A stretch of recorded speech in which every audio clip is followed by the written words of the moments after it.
Toujours plus d'actu sur BX1 +. Le 1er mai va-t-il donc se transformer en révolte des terrasses ? C'est la menace brandie par certains cafetiers et restaurateurs qui annoncent leur intention d'ouvrir leur établissement quoi qu'il arrive. Le gouvernement fédéral lance depuis hier des appels à bien respecter les règles, à tel point que plusieurs bourgmestres ont fait part de leur malaise pris entre les deux camps. Et le débat semble maintenant se poursuivre avec le monde judiciaire et les syndicats de policiers qui entrent dans la danse. Bonjour Arnaud Bruckner. Bonjour Fabrice, oui tout à fait. Si l'on repose les bases très rapidement, rappelons que les terrasses de Ricard ouvriront le 8 mai. C'était plutôt le 1er mai qui était annoncé. 8 jours qui sèment la discorde, vous le disiez, puisque certains patrons ont annoncé rouvrir le 1er mai. Suite à cela, plusieurs bourgmestres et autorités ont annoncé ne pas vouloir verbaliser. C'est le cas à Liège ou à Namur, où les bourgmestres ont annoncé ne pas avoir les forces policières nécessaires pour empêcher la réouverture.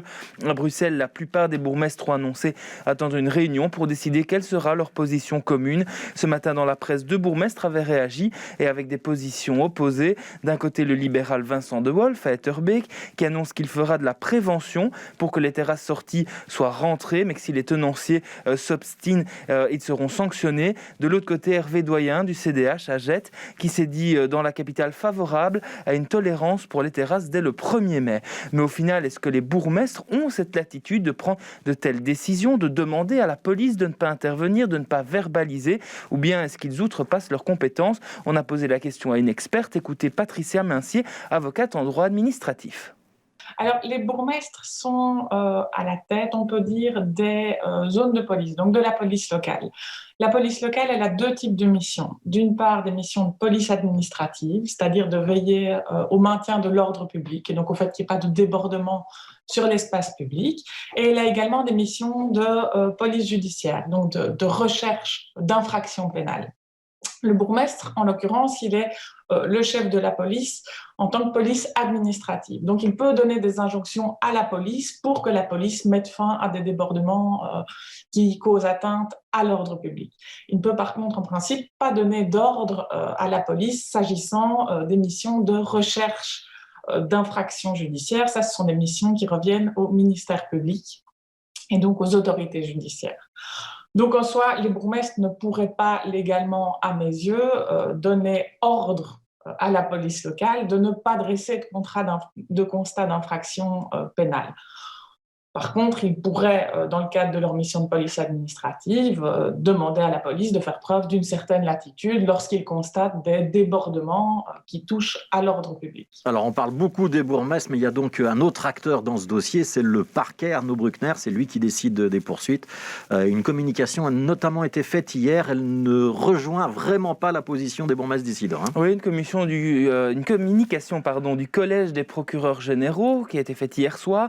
Dans ce courrier, les procureurs hausse le ton et rappelle que c'est au parquet de rechercher et de poursuivre les infractions. Le collège demande donc aux procureurs, aux auditeurs du travail et à la police d'appliquer strictement la police criminelle décidée dans le cadre de la pandémie.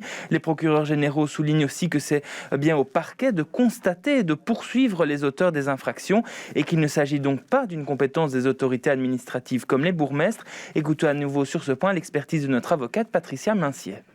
Alors, le parquet, il fixe la politique générale en matière de recherche d'infractions administratives. Et ce qu'a fait le parquet, en l'occurrence, donc le collège des procureurs généraux, c'est de rappeler qu'il ressort de ses missions de fixer la politique en la matière, et il a rappelé que la politique était que ouvrir l'ORECA le 1er mai contrevient aux règles qui sont édictées et constitue une infraction pénale. Dès lors qu'il s'agit d'une infraction pénale, elles doivent être recherchées par les services de police et que donc il revient aux services de police de faire leur boulot. C'est ce qu'a dit le ministère public. Donc voilà, pour les bourgmestres et le parquet, 2 acteurs majeurs dans ce dossier des terrasses. Il y en a un 3e, c'est la police.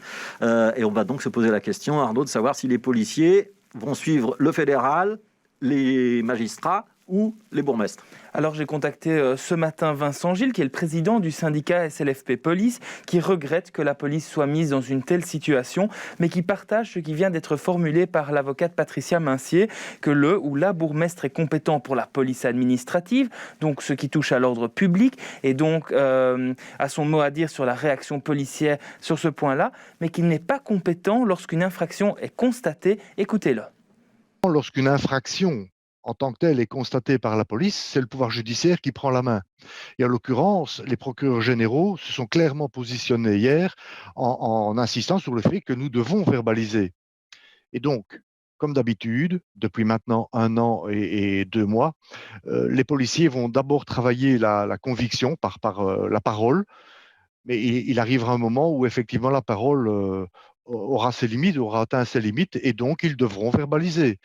Et les catégories professionnelles concernées n'auront qu'à en vouloir au bourgmestre ou à la bourgmestre qui les aura conduits dans cette direction.